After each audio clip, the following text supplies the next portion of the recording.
What's up, everybody? Welcome to Gojo with Michael Jr. That is me. With me, as always, super producer extraordinaire and a draft king, Brandon Newman. Brandon, what's going on? Nothing much. Mike went through 2 drive-thrus for dinner. How you doing? The first one just didn't get it done, or was this a combo order? Combo order. It was planned. Jimmy John's and Culver's. So did you go Jimmy John's for the meal and Culver's for dessert? Did you mix and match? Walk me through this. You know how I do. 2 meals. Two sandwiches. I'm a big 2-sandwich poppy when it comes to drive-thrus. I made a very simple $20 Culver's order when we were together in Arizona, and you said I went ham on that order. I was like, sir, I was being performative.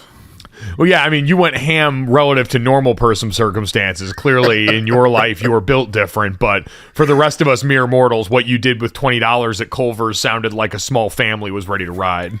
Thankfully, it was the 2 of us sitting in the car, so no one at the checkout window was any wiser to what was going on.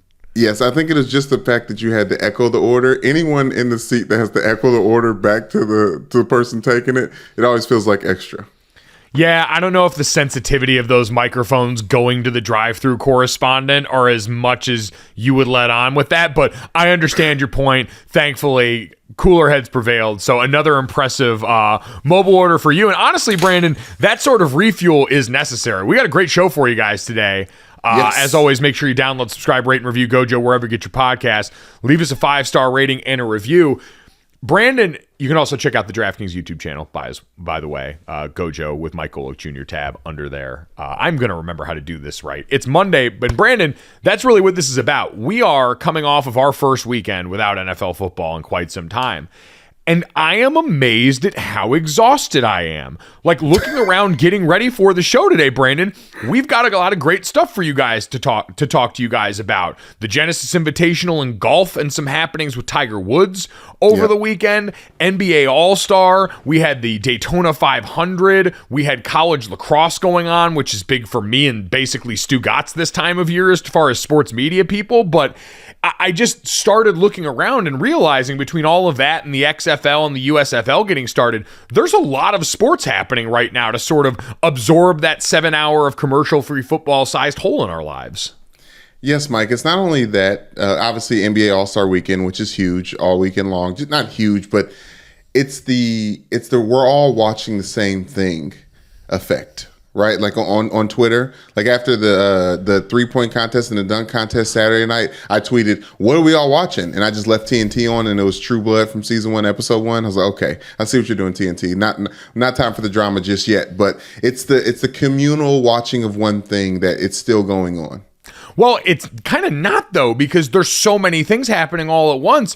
I couldn't tell. Some of my timeline was watching NBA All-Star, which we'll get to. Some of it was watching the Beer Snake return to DC in the XFL. Some of it was watching the final round of the Genesis Invitational. Like, now our attention is a little bit more spread out. And so we are looking at all of these things to try and fill that space. And I think so far did it pretty well. But to your point, and the biggest difference is it's not just coming in and getting whatever the slate of Sunday NFL games into Sunday night has given us anymore. Right. And that presents some unique opportunities, I will say. So, Brandon, why don't we start with what you mentioned in the NBA All-Star game? Because Salt Lake City, as the host city for the NBA All-Star game, first and foremost, I think I figured out, as someone tweeted at me when I asked the question, is the Indianapolis of the West. Like, it is an all-star city that I've seen a lot of people start to cape up for a little bit more because everything is close together. It's an infinitely walkable setup for this event. The people locally have come and showed out and been very hospitable and all the things that we usually hear about cities that care about hosting these events but do not have much inherently interesting to offer in terms of nightlife and the other things that we're used to in these games. So there is definitely value in that, even if I tend to believe that these games should be hosted in a few specific cities that offer you a little bit more in that other area. Yes, I will not stand for the constant Indianapolis slander here. It's not slander. I love Indianapolis. It's just the sell is everything is walkable. You've got the indoor tunnels for when it's cold, and then you're supposed to go to St. Elmo's. Like, there's nothing else. And listen, I love the Kurt Vonnegut Museum. I love some of the quirks of Indianapolis and the things around there, but compared to other championship and host cities, it's not an inherently interesting place to go if you're a mass amount of people coming in for a big event. It's a place to get live, not lit, right? But when it comes to Utah and Salt Lake City, in my opinion, it's a from the outside looking in, it's a town, it's a city built by, Jesus Christ of Latter-day Saints. So like there's a religious tie to it that makes it feel a little bit more buttoned up and conservative. And that's what makes it more confusing. It's like the antithesis of Vegas. And why is the NBA, All-Star Weekend there? Yeah, all interesting questions, but none of it really affects the content that we see coming from All-Star Weekend. And I guess that's sort of the question I have is, was All-Star Weekend a success? And how do we even judge All-Star Weekends, these Pro Bowl weekends, the celebrations of the game that we're supposed to get in all these sports? How do we accurately judge them right now? Because I thought it was interesting going into the weekend. Kevin Durant went on his podcast, ETC, and said that he believes guys like Ja Morant and Zion Williamson should be in the dunk contest. He went through this year's lineup, including the inevitable winner beforehand, and said it's no disrespect to these guys, but this contest used to mean something in NBA circles. And Kevin Durant, one of the best players in the NBA, who is just a part of a massive trade, is saying that it doesn't feel that way anymore. And I feel like so much of how we judge the league now, whether it is the length of the season, the value of the regular season, and now this conversation around the All-Star games, are accelerated by what players go out and say publicly, right? What they say matters. True. Because it allows other people to be critical when you can look and say, well, it doesn't even seem like the players value the regular season based on the way that they approach it. Well, it doesn't seem like the players value the Pro Bowl or the All-Star game as much as they used to based on participation. So how are we supposed to? So like base level question, Brandon, did you enjoy NBA All-Star Weekend and the events that were a part of it? I did. I do think there's a little truth to what Kevin Durant is saying, where I'm enjoying it based on past, more recent lackluster All-Star games. Like I think expectations are reset.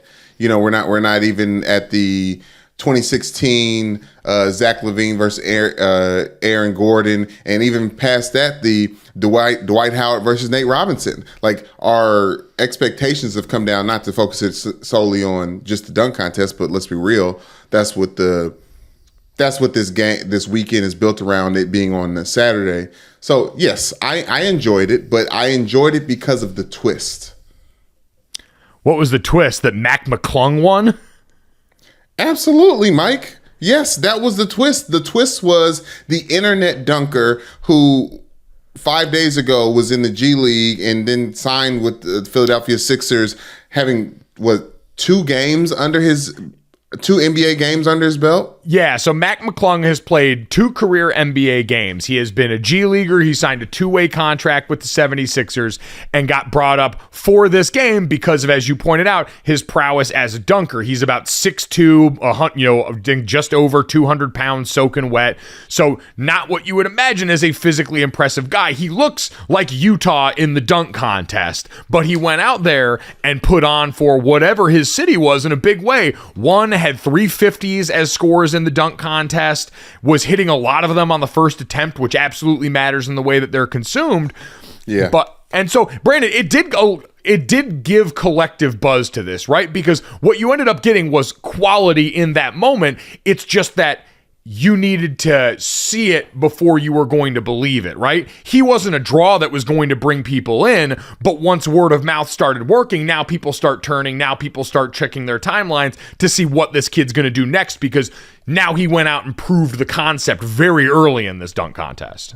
Yes, but that's the point of this whole thing, Mike, is action speaks louder than words. And that's why it's not the big deal about these Kevin Durant says about the All-Star game, or what Ja Morant says about dunk contests, or even what LeBron James says about the dunk contest, because action speaks louder than words. Like whatever we're complaining about the All-Star, and forgive me for coming at LeBron, because want to give him all the flowers and roses as possible every day of the week. But if he would just have performed in the dunk contest any time in this 19-year career, this whole All-Star Weekend would look differently. Is that fair to say? You know what? I don't think so. The way Michael Jordan just showed up, the way Vince Carter showed up, Trace McGrady, like there's all-stars, Dominique Wilkins before our time, there's all-stars that I imagine there wasn't a trinket of conversation. It was just showing up and doing the thing. So what I'll say is, yes, maybe it would have created a space where more of these guys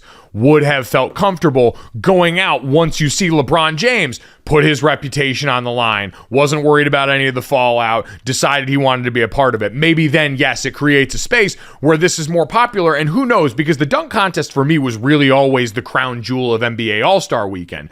But the other thing that I would say about all of this and interest in any of these events is it to me is just more a sign of the times, right? When you and I were growing up and even in college, watching these things was the only way that you were going to get them. Now, even if I'm not watching live, which I wasn't for Mac McClung, I wasn't watching that. I was doing any other number of things out on a weekend night. I could go and check the timeline and I could see all the dunks just the same on Twitter. I could get them at a place where it was just going to siphon it down to, hey, here's the coolest possible thing we got out of this. So, number one, I think for a lot of people, social media as Cliff Notes has certainly changed this. I think in general, we've seen and talked about viewing habits changing a lot for sports among younger generations, among people in general coming off the pandemic, where we are not as beholden to sports overall, and that's the regular sports, let alone these all-star weekends where you just also don't see the same kind of effort. And I'm not knocking the players on that. I get why they look at this more and more as just really a chance to get hurt. They want to go hang and enjoy this. And in a time where we've got so much access to these guys, where guys like Kevin Durant do have a podcast, where these guys are big-time brands all on their own that through social media and a number of other avenues can be known, seen, and heard by fans, you don't really need All-Star Weekend as much to be that celebration where it's your one opportunity as a fan to look out and reach out and touch and see these players. And so I just think overall these events and what they were supposed to be originally don't hold the same place in the world now because the world has changed pretty drastically in how we consume this stuff. Yes, it has changed, but that changes or pushes the goalpost when it comes to was it a success or not. Like, I want to ask, is the All-Star game, is the All-Star weekend important to the NBA? And I would argue it is, and it still is. And for that, Adam Silver needs to incentivize these players to get involved in a way that the fans are begging them to be involved in. Yeah, which, I mean, is money, right? Like, you pay them with money. Yes. Like, you are what you incentivize. Yes. We're going to talk about that with the PGA in a little bit, but you are what you incentivize. And so for all the midseason tournaments and other ideas possible, yeah, that is certainly an area where they can try and do that. But also for the NBA right now, Brandon, on the sliding scale of justice and what's important to them, I'd imagine for Adam Silver, it's continuing to find ways to make the NBA's regular season feel more relevant and feel more important for players and fans and everybody alike than All-Star Weekend is. Yeah, no, but All-Star Weekend is one of those weekends where you remember where you were when you saw it. Like when you saw the dunk, when the moment happened. Like I know you're shaking your head. I think that's gone. Like I don't think so. And I think All-Star Weekend brought it back. I think Mac McClung brought it back. Honestly, as someone who was watching it live, my jaw dropped. It was one of those things. You ask where he's from. He's from Gate City, 1,600 people in Virginia. Broke Allen Iverson's record for points in high school for basketball. Beat JJ Redick's record for points in a game for Virginia. Like, this person, he was around during the Zion Williamson highlight dunk world. So like, we know of him in the social media landscape. For him to get on that stage where Giannis is holding up his Android and all these actual stars are around and energized by this play, like, I think that changed what happens next. Even afterwards, and he said, if the NBA will have me, I'd love to come back and defend my title. Like, we got to get this guy on a team and staying in the league for a whole season just for this event next year. I guess that's my point, is if he doesn't end up breaking out into the league, no one's going to remember this. Like, and that's not to be dismissive of it being cool and awesome in the moment. Like, not everything has to last forever to matter.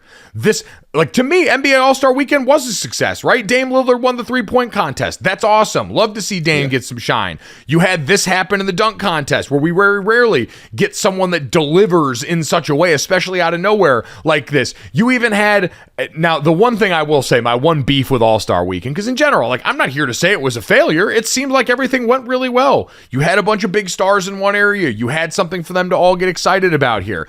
Everyone had fun. My one bit of beef was the All-Star draft, where Adam Silver and the league got up in their feelings about the notion of someone being drafted last and decided to do the All-Star reserves draft before the All-Star starters draft, even though we're all not stupid. And so we figured out that whoever is drafted last, Jaren Jackson Jr., in the All-Star reserve draft was the last pick. Like, you can't avoid that. It was dumb to try and avoid that. Part of the draw in all of this for us was I absolutely tuned in to make sure I saw the All-Star Game draft because I wanted to see how this would go. Seeing Nikola Jokic walk down to LeBron James's team to make abundantly clear when the starters were getting drafted, I am not going to be the last pick. I am forcing your hand to pick me over the hometown kid and Lauri Markkanen. That was funny. That was the goal of that thing. And because they were able to sell it with their best players, that's a draw. That's how this stuff works. And I just thought it was dumb for them to try and reorganize that like we weren't smart enough to figure it out. Well, I would say that they're going to continue to figure it out. They're going to continue to try and trinket and change things. And that just means that it's still alive. So I'm happy for it. Well, and this is my time to really pay attention to basketball, Mike. Like this street game of the All-Star game is really my end to the NBA season because guess what? It's about to be playoff time, baby, and I'm eating up all of it. Yeah, again, like, I'm not saying there's anything wrong with All-Star weekends. I understand why we have them. Sports still, live events still usually rate pretty well. Now, we'll see what this one's like. We're basing this off the NFL behemoth where everything rates because we're addicted to football, hopelessly in this country. But for this, I get it. People are willing to watch. People like live events, and so you're not going to do what would be, I think, the most effective version of the All-Star game and just make it one quarter of actual basketball, since the fourth quarter with the Elam ending is the only place that they try anyway. Just make it that, and then figure out something else to fill the time with, but they're not going to do that because money, and I get all of that stuff. So I'm not here to tinker with it. I'm just here to wonder if maybe because of all of the differences in the world around, these things are less important than they used to be because we've got so much more to contend with now as competition. Overall, it was fun to watch. You and I are recording in the start of the fourth quarter of this one, so I haven't seen who's won, but at the end of the third quarter, Team Giannis was beating Team LeBron 158 to 141. So I hope no one even thought about taking the All-Star game under. And this is all happening despite the fact that, by the way, LeBron on paper, again, it's impossible to predict because no one tries in this game, but LeBron on paper freaking waxed Giannis as far as drafting these teams. Like, it wasn't even close. Yeah, Giannis doesn't do a good job drafting these teams. Like, if there's any NBA script that's written like the NFL, it's that LeBron's team will win the All-Star game because the other team is just going to throw it. And I also think LeBron's just a smarter basketball player. Well, I mean, the GM moniker is never more earned than when All-Star Weekend rolls around and he's drafting against Giannis. Like, Team LeBron was him, Embiid, Jokic, Kyrie Irving, Luka, Julius Randle, Jaren Jackson Jr., Paul George, De'Aaron Fox, Tyrese Halliburton, Jaylen Brown, Anthony Edwards, and Zion, who didn't play, to Team Giannis's Lauri Markkanen, Jason Tatum, Ja Morant, Donovan Mitchell, Pascal Siakam, Domantas Sabonis, DeRozan, Adebayo, Holiday, Lillard, and Durant, who wasn't playing. Like, on paper, it's not even close. Team LeBron versus Team Giannis in a real game would be a waxing of epic proportions. Yeah, Giannis, I feel like he's always thinking, who's going to play well with me? Who's going to do well with me? Is that your Giannis impression? I think so, just for now. Yeah. Oh, my God. Brandon, this is actually an interesting segue into a conversation I want to have about what we saw in golf this weekend, about how we incentivize the things that we want to see and if it is working. So we had the Genesis Invitational going on at Riviera Country Club in California this weekend, and it was a big deal because Tiger Woods was back playing in this tournament. It was his first official PGA Tour event since he missed the cut at the Open in St. Andrews in July, and it was the first time that he had played 72 holes since finishing 47th at the Masters all the way in last April, all coming off of the car wreck that he was in February of 2021. So this was a big deal to have Tiger Woods back out here for the entirety of this tournament. It's just... So, for like I say, it's a big deal. That mattered a lot to see Tiger back out there. And for a lot of people, it was exciting to see Tiger, especially early in the tournament. He tapered off in the last round, shot a round where I think he had 5 bogeys in the last round, carded a 2/73 on the final day, and was in 45th place when he ended up finishing. All of those were things that we expect from a guy whose back, knees, leg, all these things before the car accident were in a place that were going to make him for golfing for him at this age pretty tough. But you could see him laboring by the end. My question was, did Tiger end up helping or hurting the Genesis Open this weekend? Because we've got a conversation on one side that we can have about Tiger Woods and the draw he has as golf is trying to do all of these new things to create interest in the game. We also had on day one the bit of controversy with Tiger this weekend with the tampon that he handed to Rory McIlroy in round one. So for anyone that missed it, Tiger Woods, Rory McIlroy, and Justin Thomas were paired together in round one of the tournament. Big star-studded group at one of the PGA's elevated events. Like, the PGA has designated 17 tournaments throughout the year where all of the best players essentially have to play. We'll explain why in a bit, but they essentially have to play and are being incentivized to. And there are bigger purses in this tournament, and that group was sort of the shining example of, hey, these are some of the biggest names in golf all teeing it up together. Tiger and Rory know each other really well, and so during the round, at one point, Tiger grossly outdrove both of the young guys in his group. Tiger, 47, coming off all those injuries, decided that he was going to show that to Rory by going up to him and slipping him a tampon. Basically as if to say, you hit that shot like a girl, which... Brandon, it feels weird that we have to say is a dumb, very outdated joke that Tiger Woods, as a person living in this time, but also someone who his life has been so overwhelmingly public for such a long time, should have known at a number of different stops, this is a bad idea and is only going to draw negative attention to me. Yeah, it seems like a joke that a 47-year-old going on 60 would make, and it feels like that's exactly where Tiger Woods is right now. Like you said, your extrapolation of the joke, I kind of took it another way, but all of them just lead to low-hanging fruit and golf course locker room humor and stuff that really has no place in the mainstream. And obviously Tiger should know everyone's watching, especially that star-studded group. So it just feels like it feels like he's losing it for even trying to go about things that way. And my mistake, it was Justin Thomas that he attempted to hand that to. Oh, okay. So mistaken on that. But either way, yeah, Brandon, you're right. Like it shouldn't have happened. Is it the worst thing that's ever happened in the world? No. Do I think it actually ruined the weekend for golf? No, I don't. But it was another reminder that for a sport that has not had a very inclusive background the entire time it's been around and has been working in some ways, I won't say too hard, but people around the sport have been working to try and make it a more inclusive area for minority players, for women to come out and be a part of these games. To see something like this from the most notable player in the sport's history is a setback. And it was something that at the end of the day just seemed dumb. Like, yeah, it's I think Elika said it perfectly. She said like, girl dads everywhere retweeting the moment, and it does seem like something that is just a really she said hashtag girl dads be like, it's just like, it just seems like just something that you're embarrassed. I've seen you be embarrassed by a joke that your dad said. It's just one of those things. It's like, okay, come on, just don't.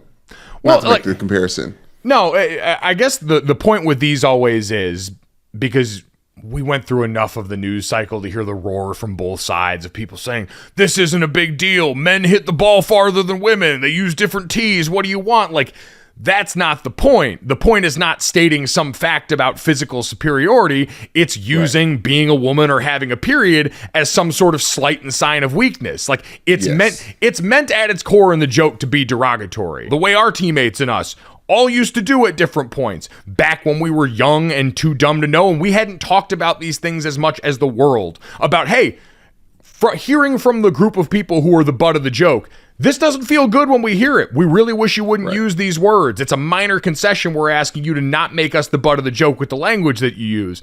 And so to update and avoid the low-hanging fruit, like you said, isn't a huge ask. And that's always the way that I view these things is we have now gotten to a point, we probably always should have known, but I think now especially where so many people have a voice in telling us actually how they feel about the way that these words get used, that these things should not happen anymore. It's not even a funny enough joke to begin to try and broach how dumb this is and where it comes from on the other side. Right, but if it's going to happen from anyone, it's unfortunately going to be from the guy who's on his way out. And I think that's the transition to talk about the actual golf that was played. Yeah, and I won't even put that all on them. Like, I've always had the conversation about how sports simultaneously forces you to grow up and stunt your emotional growth at the same time, but we don't have to get all the way into that. Again, not the worst thing that's ever happened. Tiger is going to go on and be able to do just fine, and golf is going to have more eyes and attention on it for the better with him around. But it was a dumb joke, and we don't need to act like it was anything else than that. It's not something you need to take up and defend.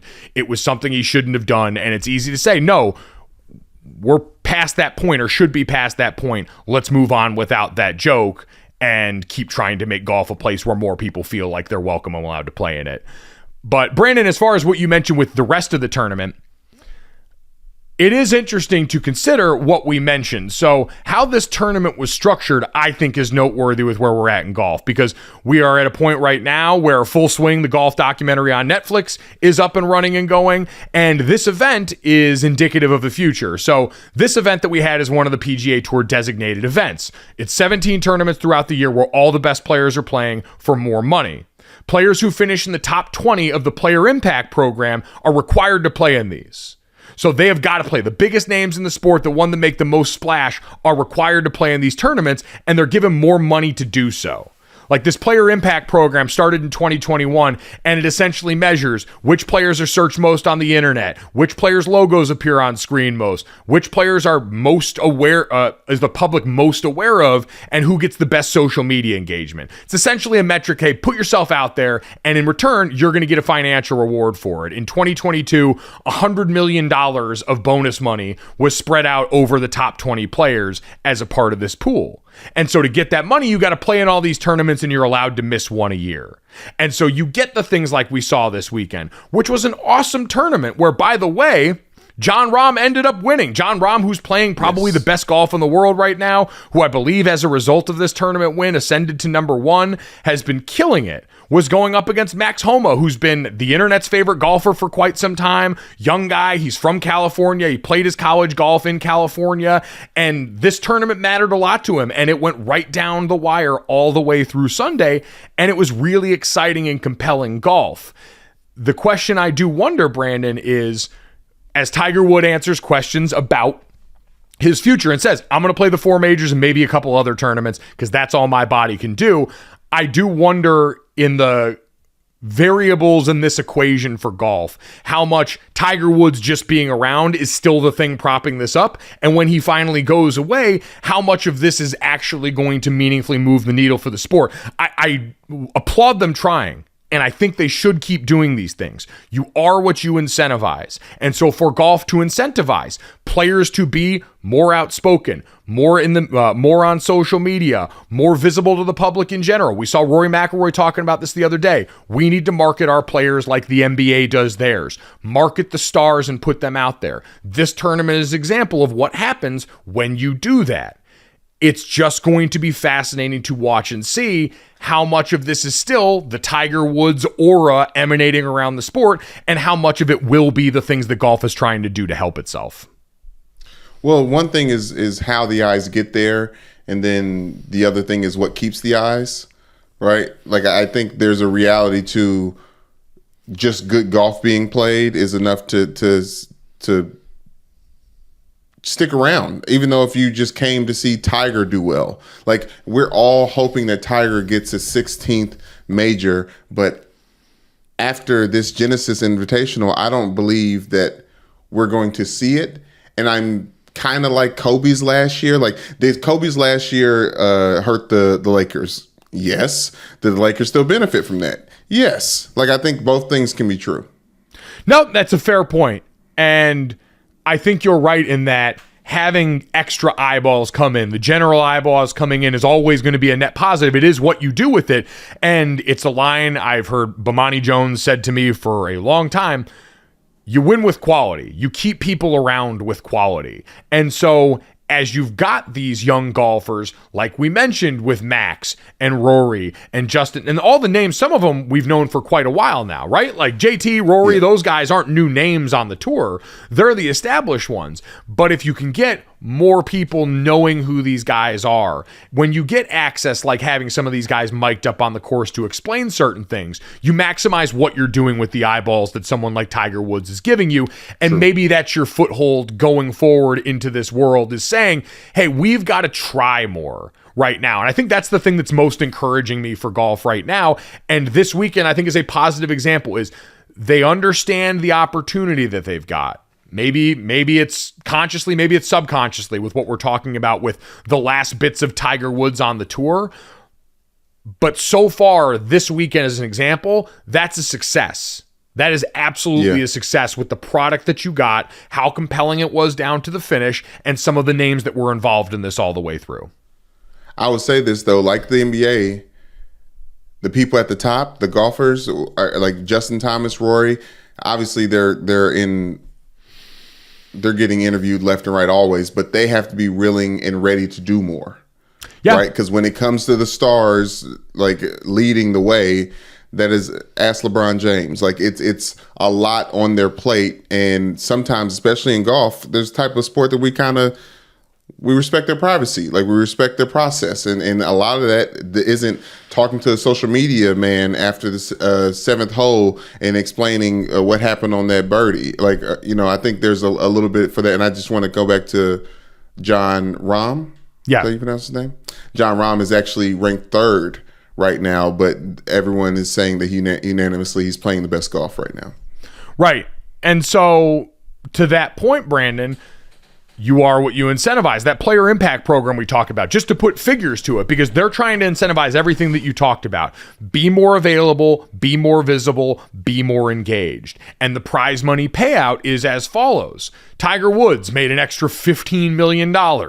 Unsurprisingly, he was far out ahead. Rory McIlroy was behind, made $12 million. Jordan Spieth, $9 million. Justin Thomas, $7.5 million. John Rahm, $6 million. Will Zalatoris, $5 million. Max Homa, $3 million. Like, they're adding millions of dollars onto what these guys already make for you to go out there and be a little bit more engaged in the process. So at the very least, like we talked about with NBA All-Star, and like we talk about all the time in college football when people bitch about players not playing in bowl games, if you want them to stay, create an incentive. And what the PGA has said is, hey, if we want you to do this, we're going to pay you to do it. Pretty simple as that. And we're going to pay you based on what the return there looks like. So you're incentivized to do well in all those areas if you want to reap the extra benefit. Yeah, just golf. It's easy to do in areas where athletes come from no money or come from less money or less opportunities. And it seems like we're talking about a sport that at the genesis, a lot of these people had that to at the beginning. So asking them to sing and dance, lack of better terms, obviously, to get more money seems like maybe a But again, tough ask. My point is, at least they're trying. Like, there's not that many things that you can do to incentivize this. And so at least they're trying. They're going out and they're trying to do all these things. And I think you're right that golf has that perception that you just described. And that's why things like Tiger Woods and the tampon joke are detrimental to this, because it reinforces in an era where, especially if you're trying to capture young fans, we've seen young fans of this generation are much more cognizant of, hey, what are you aligned with socially? What are you about? What are you actually talking about and supporting? And so to see something like that, if you are a younger fan, is absolutely, I'd imagine, something that would be a turnoff. And so having those things be headlines on a weekend that should be successful for you, that is a net negative. That's not something that you want if you're trying to continue to grow what this sport means and to who. Yeah. I just wanted to follow up. The NBA game just ended. Team Giannis won. Wow. Team Giannis. Stunned. You know what, Brandon, it just reminds you, you can't measure what's in here as I tap on my chest. Yes, thank you. Giannis drafting for Hart. Brandon, one NFL headline that I did want to get to before we get to our weekend roses. Eric Bieniemy. So, Eric Bieniemy over the weekend was announced as the Washington Commanders' new offensive coordinator. And if that sounds weird, it's because it is. Eric Bieniemy, who has spent years now as the Kansas City Chiefs offensive coordinator, has been a part of 2 Super Bowl victories, and overall been a part of one of the most successful offenses in the NFL. This kind of lateral move was an understandable head scratcher for a lot of people. And I guess, Brandon, when you hear that, what's the best way to describe this news that Eric Bieniemy is now taking the offensive coordinator job for the Washington Commanders? Because for me, the word is kind of sad. Like, it's so strange that it's come to this, where everything we've heard, as Eric Bieniemy has unfortunately had to be the poster for a conversation about minority hires in the NFL for years now. Like, he's been at the Chiefs for 5 years. And for really the last at least 3 of those years, every offseason we've watched the cycle of Eric Bieniemy being interviewed, Eric Bieniemy not being hired despite a bunch of success, more than his comparable peers who have also come up through the recent Andy Reid coaching tree, who, like Eric Bieniemy, what are the things that we always hear thrown against him, right? Has not been a play caller in Kansas City. Neither was Matt Nagy, who went on to become the Chicago Bears head coach, or Doug Peterson, who went on to become the Philadelphia Eagles head coach under Andy Reid. But they still netted those opportunities.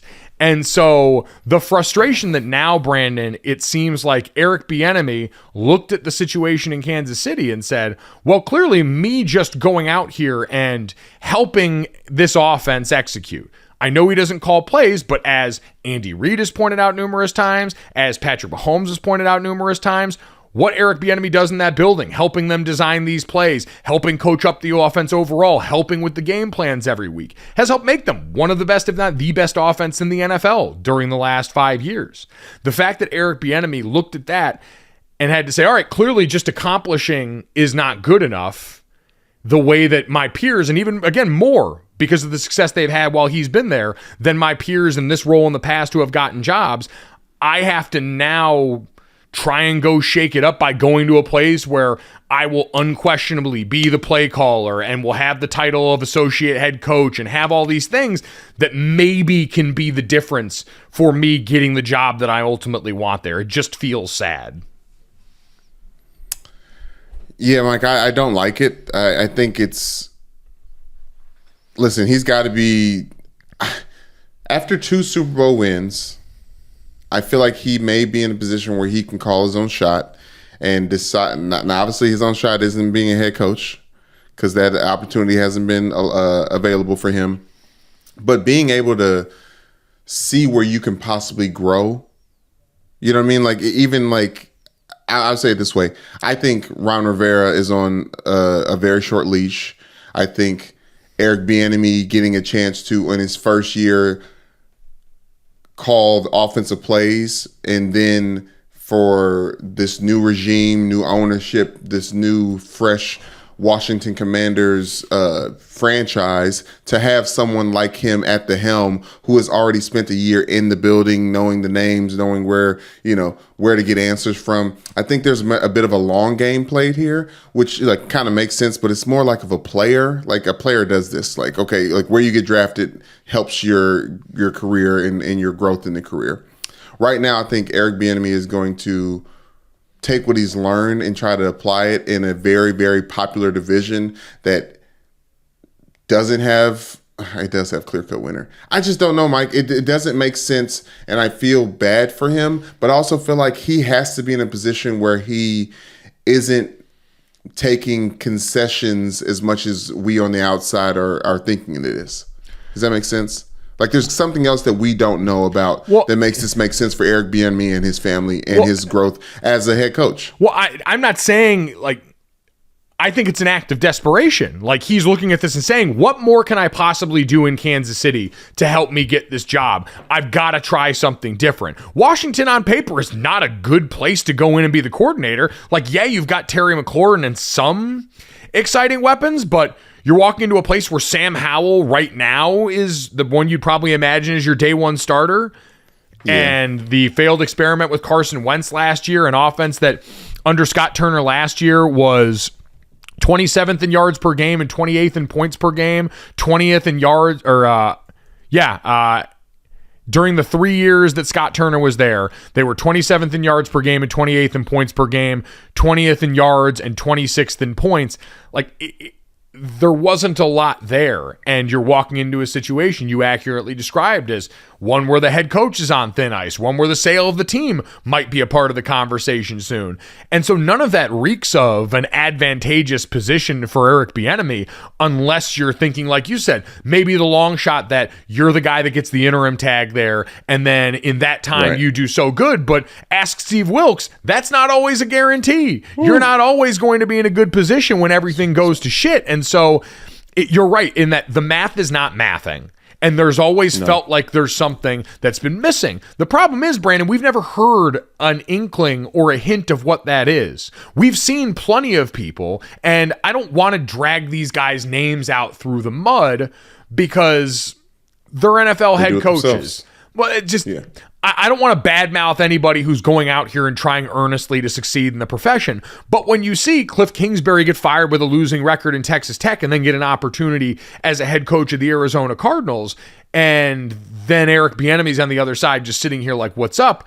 You have questions about what that represents in this space. And we hear all the time the complaint that, well, maybe Eric Bieniemy doesn't interview well. When John Keim, the ESPN Commanders reporter, in the article on ESPN.com said, why did the Commanders choose Bieniemy? One of the reasons offered was Washington also liked his presence and how he presented his ideas during the interview, as well as how he planned to use the Commanders players, and also liked that he told them the team needs to be balanced to score, but must finish games with the rushing attack. Like, it essentially refuted that. Now, we can game theory a million reasons why that might be the case. But Brandon, for Washington, where this is an overwhelming win for them to get a hire like this late in the cycle, to get someone who on paper has accomplished what Eric Bieniemy has accomplished, because no coaching hire is ever an overwhelming slam dunk. There are always questions and things that we can't account for. But what you can know and control, Eric Bieniemy is a huge win for the Washington Commanders to pull him over there. So they don't need to say anything from their camp other than,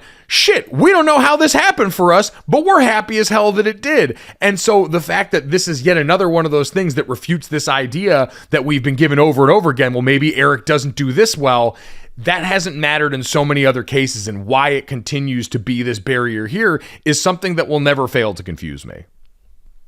Yes, but I think there might be some purposefulness on his behalf, and him being smart and being, seeing the league and being in it as long as he has, where like he realizes that his next step doesn't need to be a franchise saver the way a head coach would be, especially a head coach that with his resume, and more importantly, he needs to help a franchise make better decisions.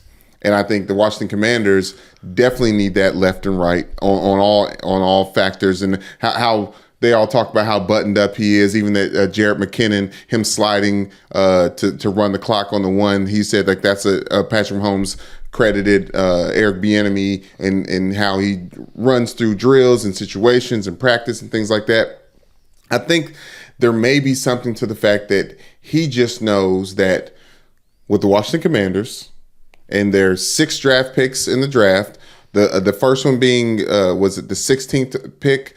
There's quarterbacks out here. I think he can actually see his fingerprints on this team in a way that maybe he always saw with the Chiefs, but maybe it is for other people getting a chance to see. Oh no, that's the point. He feels like he has to do that, and he shouldn't, Brandon, because most people in his position. I don't think he shouldn't. Because most people in his position have not been required to do that. I think I saw someone tweet the other day, an OC hasn't had to make a lateral move like this since at least 2017. It doesn't happen, especially but not it always hasn't boded well for them.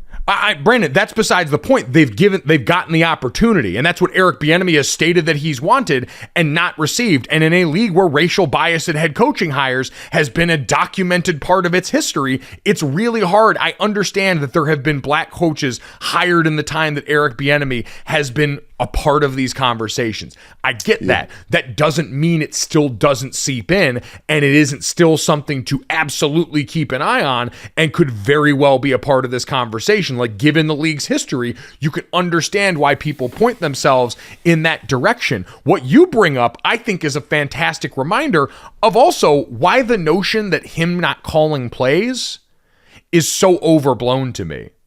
Dominique Foxworth for years talked about and once whittled it down, basically saying we kind of need a combine for coaches for all the soft skills that are the things that end up mattering the most. How you manage people, how you delegate responsibility, how you deal with the front office.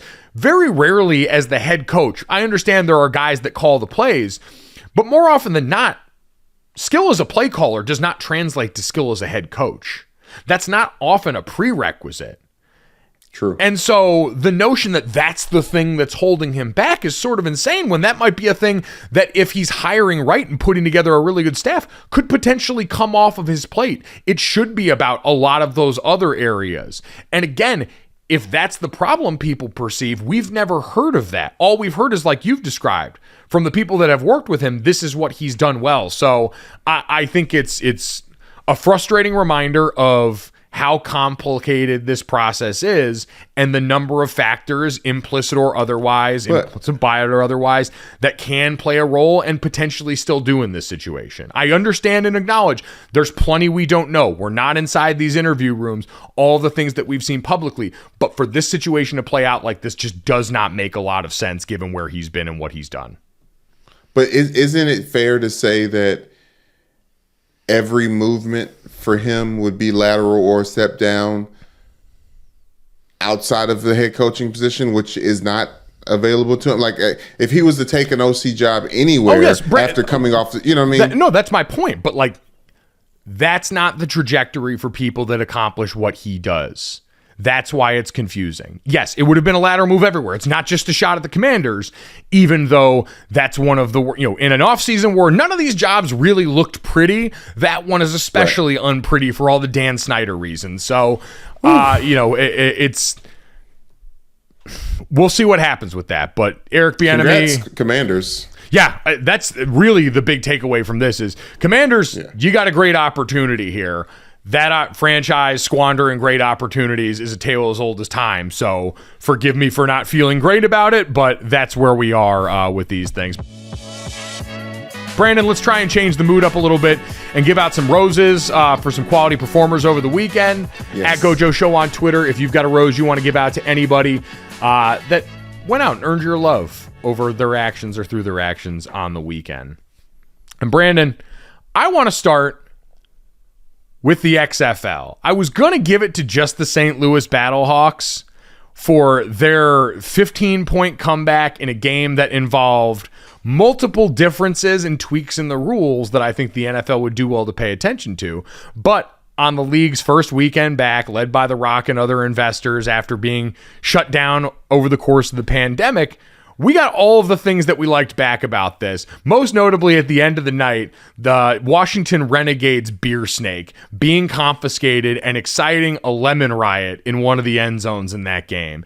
It is equal parts football passion and football passion that we see in a lot of the MLS games across America, and the return of the viral beer snake was something that absolutely warmed my heart. So go off, XFL. I love you.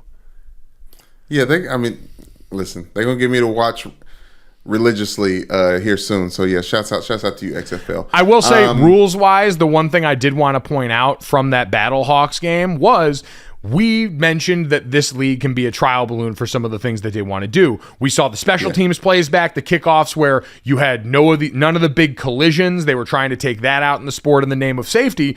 You also had, instead of extra points or 2-point conversions, the chance to run a 1, 2, or 3-point play after the score, which helped the Battlehawks in their quest to come back from down 15 late in that game. You can go and just move the yardage back further and attempt to play for 3 points. You can also do something that the Philadelphia Eagles tried to pose in 2020's offseason, which is, instead of an onside kick, which has been a statistical outlier, something increasingly more difficult to execute because of the rules, instead of that, you can attempt a 4th and 15 from, I believe, like your own 25 or 28. And if you convert on that, then you get possession of the football. That's what the St. Louis Battlehawks did in this game that allowed them to engineer this really fun Like, the game had been a dud before that. There were like 2 first downs the entire game by St. Louis.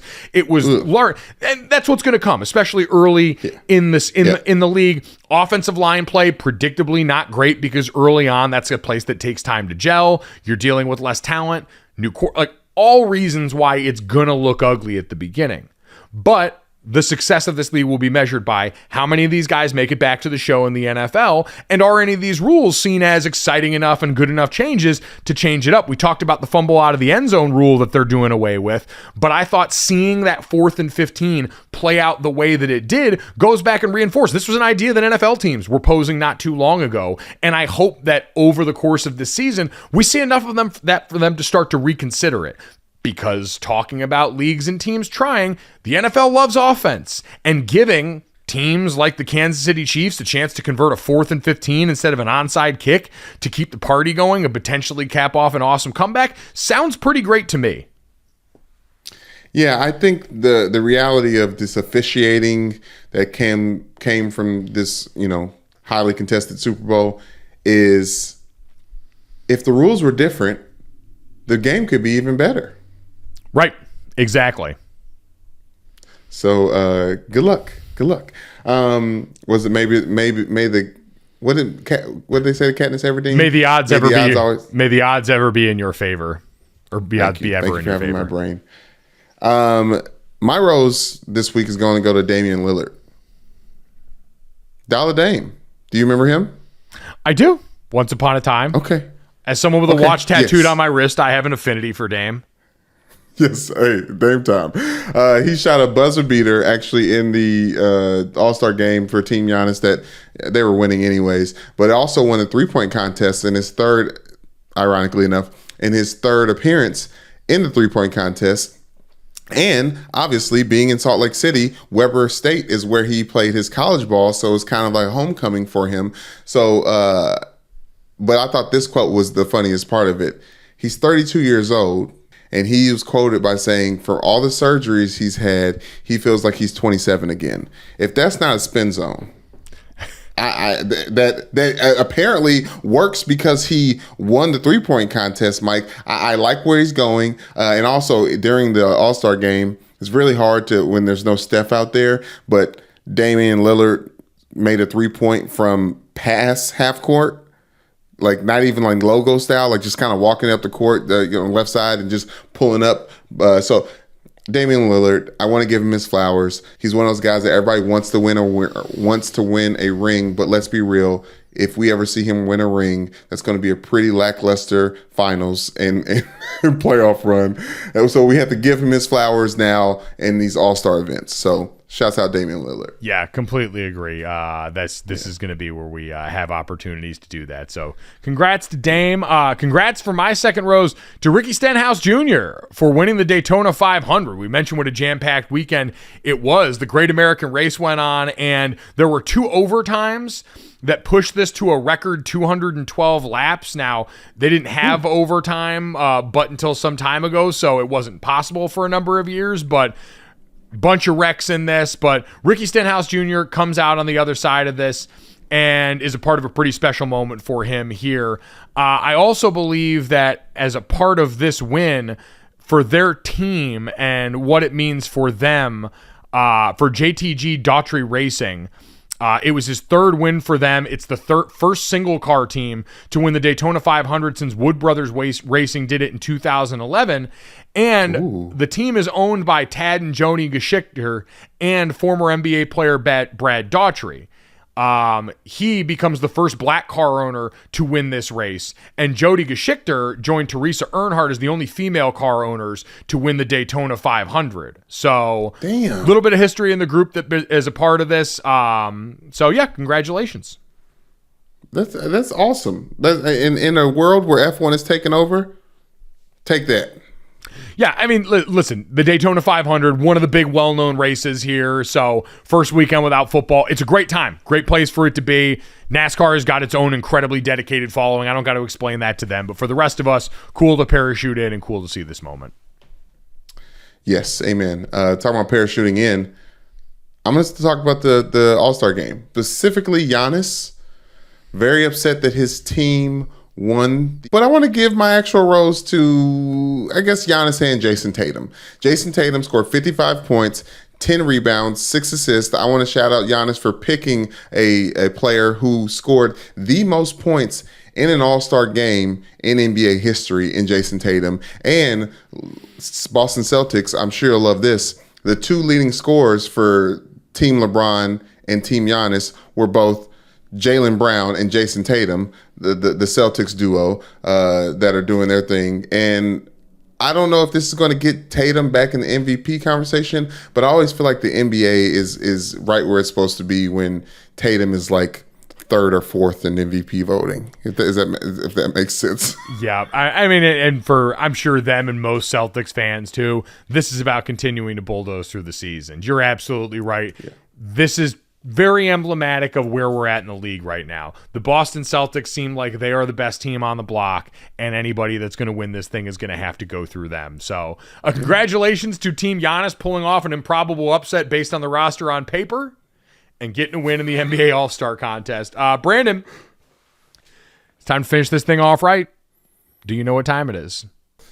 She riding that pole. I'm the dad in the third. She playing. I'm not going nowhere, girl. I'm staying. I'm the dad in the third. So that song got me thinking and Googling. The answer to the question on all of our minds that I wasn't genuinely sure of. Yes, there are strip clubs in Salt Lake City. According to Yelp, the top 5 strip clubs in Salt Lake City are Trails Men's Club, Exotic Kitty, American Bush, Divas Cabaret, and the Bear's Den. So have these strip clubs not renamed themselves since the 70s? I mean, it's a good indication of longevity, if that's the case. Okay, there's that angle. Yes, of course. No new strip clubs in Salt Lake City. If you enjoyed Brandon grinding that pole, make sure you download, subscribe, rate, and review Gojo wherever you get your podcast. Leave us a 5-star rating and a review, and tell him that you're in love with his stripping. Brandon, let's get to this. Some NBA news from over the weekend. Sort of a roster thing here. Kevin Love, according to ESPN's Adrian Wojnarowski, plans to sign with the Miami Heat after clearing waivers, according to his agent Jeff Schwartz. He agreed to a contract buyout with the Cleveland Cavaliers on Saturday. He joined the Cavs in 2014 and was the last remaining bit of that 2016 championship team with LeBron and Kyrie. The other report that goes along with this is that the Cleveland Cavaliers have announced that they plan to retire Kevin Love's number 0 in the rafters there. And Brandon, deservedly so. I think all time he's pretty much second in everything behind LeBron. He had been around there the longest. There, obviously, the years after LeBron left the second time and that group with Kyrie broke up weren't really much to write home about. There was hope going into this season for a bunch of reasons. And as he's been phased out of the lineup, this kind of felt inevitable. But a guy 100% who deserves to have his jersey and his place in that city's history immortalized for what he was as a part of that team. Yeah, absolutely, Mike. I hate to make the comparison because they were teammates at UCLA, but he's always reminded me of white Russell Westbrook, just in a sense of him being someone that, everyone was like, this guy's good. This guy deserves to win a championship at some point in time. Obviously, that hasn't happened for Russell Westbrook, but he got with LeBron a little bit too late. And Kevin Love got LeBron at the right time and the rest of that team. So shouts out to him. And I feel weird about the jersey being retired, but it definitely makes sense for Cleveland. Not that it's a bad move. It makes sense for Kevin Love and everything that he's done for Cleveland. Yeah. So, and like UD's jersey might get retired in Miami when he's done too. Well, not to make that. To me, the comparison from the Miami era was more Chris Bosh. They were both guys that were stars in their own right. Kevin Love, one of the markers of fame was always, did you have your own This is Sports Center commercial? And Kevin Love had the one rocking around the LA office where he was asking people if they wanted the double-double because he was famed for averaging a double-double over the course of those seasons, but also had to step back a little bit in his role when you're on a LeBron James team. Kevin Love was one of the guys that talked about mental health early on in the NBA and was a part of that conversation, talked pretty openly about how difficult it is playing under the bright lights that come with LeBron James being on your team. And so with all that, plus big moments like the closeout on Steph Curry in that finals that they did win, he was a part of a lot of winning moments for that team and for that franchise. And so congratulations to Kevin Love. I have no idea what he'll do for a Miami Heat team that is, had a little bit of a stumble on the way into All-Star Weekend in losing that game to Mikal Bridges going off for 45 that knocked them down a spot below them in the Eastern Conference. But he's going to a team that's got a chance that right now is in the playoff field. So congratulations and happy trails to Kevin Love. Brandon, let's get to the important stuff, though, from this weekend. DK Metcalf, is getting the most predictable drug test of all time. This weekend, DK Metcalf had plenty of interesting things happen to him. He was a part of the Celebrity All-Star Game, leading Dwayne Wade's team to a narrow victory and earning MVP in the process, Brandon, which... Not just... Okay, thank you. For us... I thought you were going to step on his MVP trophy. No, won the MVP trophy, had a thunderous dunk in that game. That came hours after a commercial showing him going way, way up in the air in a way that nobody should believe is real. In a viral video. I cannot stress enough. If after everything that we have seen over the years with those LeBron full court makes and all these other deep fake commercials that are clearly ads that you all believe are real life exploits of these godlike humans, seek help at this point. Come on. We've had the internet for too long for you to be buying into this. That being said, it's somewhat plausible because DK's a freak athlete who went out there and yammed all over this, seems to be one of the better all-around athletes in the NFL, and helped the team that I picked, Team Wade in the Celebrity All-Star Game, win this game, meaning that now Brandon Newman on the losing side has to get ready to figure out how he wants to break up the Krispy Kreme challenge, which is supposed to be a dozen donuts in 5 miles in an hour. But Brandon, I am open to some negotiations because am I not nothing but merciful? Well, you bet your ass better be open for some damn negotiations. My wife has some stipulations. She's very worried about the challenge. She says she did not agree to it, and she doesn't. Next time we do something that involves my health, she wants to be cleared on it before we bring it up on the podcast. But since we've done this, she says it has to be somewhere where there's a defibrillator nearby. So she said indoors. I said I'm not running indoors with Krispy Kreme donuts. This is not what I'm doing. So we'll figure it out. But yes, I am a little bit upset that it was a paper rock scissors game that came down because we knew who was going to win that game based on the roster. It was a close game, Brandon. I mean, for a while I was sweating that thing out. No, you weren't. And I know it was a good game. It was a close game, but it's a bunch of celebrities bouncing around. And one person had DK Metcalf on the team. He was swatting shit left and right, making all the points. First points of the game. It just was a force. It was a force. He just came off the NFL season. It was. I don't even know why I thought Calvin Johnson was anything near what DK Metcalf could do, but I'm very upset. All right, well, we will talk offline. We'll figure it out because I said I'm willing to build in training time Batman style for you to get ready for this. Willing to finagle some of the time here, maybe prorate some things or take it off all relative to each other. We can figure out a way to make this palatable, but one way or another, we're going to figure out a way to do this. Consider it a warm-up for what we've got coming for our March Madness bracket bet here in the near future. But Brandon, let's get to the third. By the way, I guess I should say on top of all that, DK Metcalf did all of that and then shared the text message that he got this morning from the NFL saying he was getting drug tested, which should put to bed. We've seen this time and time again where, how about that? Someone does something freakish and then the next day they get the quote-unquote random drug test. I'm just happy that nowhere in the text message did the NFL try and provide that farce that this was a random drug test. They saw him go out there and ball his ass off, and they said, something's fishy here, and we're going to get to the bottom of it. Yeah, but there's still dumb people out there, Mike, to think that he got tested because of the NBA commercial.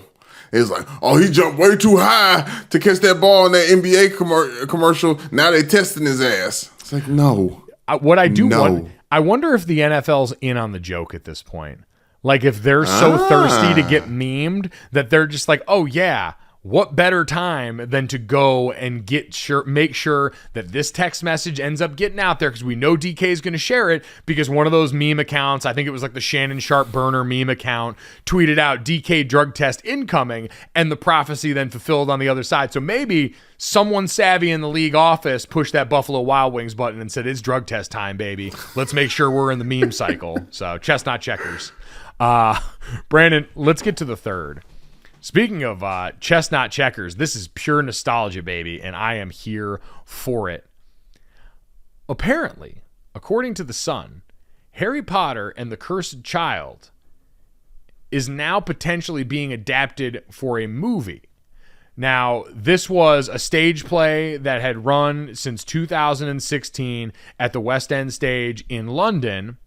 According to a source, Warner Brothers are currently looking at how to bring The Cursed Child to the big screen. Part of this process is trying to get the original cast, the big three, all back together, meaning Emma Watson, who played Hermione Granger, Rupert Grint, who played Ron Weasley, and of course, Daniel Radcliffe playing Harry Potter. And so at a time, Brandon, when we got the Harry Potter Legacy video game that just came out, that's getting a big social media moment right now and getting all the people our age back in their feelings, this feels like they're just going, we talked about it the other day, going back to what works. Sting, Genesis, selling their catalogs. If you want to make money, Harry Potter has usually been a pretty good place to do that, especially when you got the heavy hitters involved. Hey, I'm just glad that the big three can put their pride aside. And, there's something with the actors. They get tired of doing the shows that they do over and over again, or the movies and only doing that role. It's like, money talks. Like, let's get back in the Hogwarts. Let's find the platform. Like, whatever y'all need, we'll be there. Give us the script. So according to The Sun, it is interesting considering the money aspect of this. Daniel Radcliffe has gone on and actually done a really good job of breaking out of that being typecast as Harry Potter for the rest of your career. He most recently starred in the Weird Al Yankovic biopic. Emma Watson has also starred in another number of other successful films. But Brandon, Rupert Grint is the one that's a little bit off the board here. He is also has apparently a real estate portfolio, or he's launched a hugely successful property business that has a portfolio worth over 24 million pounds. So they've all gotten to the money, even though they were already in the money after what happened with Harry Potter. But you know what they say, some is great, more is better. Yeah, I just want to see them do this in perpetuity.